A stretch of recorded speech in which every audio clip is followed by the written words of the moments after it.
পঞ্চম শ্রেণীর গণিত পৃষ্ঠা 60 ভগ্নাংশের ভাগের হিসাব। খুব সহজেই ভগ্নাংশের ভাগের হিসাব করতে পারি আমরা। 2 সমস্ত 1/2 ভাগ 2 সমস্ত 5/6 এই মিশ্র ভগ্নাংশগুলোকে কিভাবে আমরা ভাগ করব? প্রথমে আমরা অপ্রকৃত ভগ্নাংশে পরিণত করে নেব।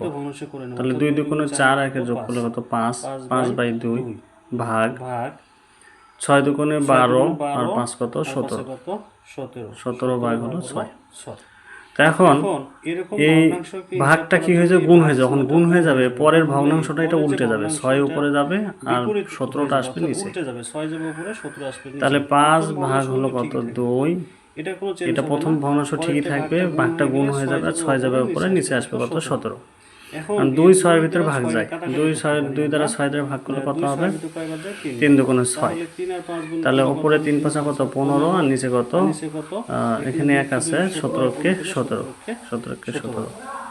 এটাই হচ্ছে ভগ্নাংশ, এভাবে খুব সহজভাবে ভাগ করা যায়। ভিডিওটি ভালো লাগলে অবশ্যই ফলো দিয়ে আমাদের সাথে থাকবেন। ধন্যবাদ।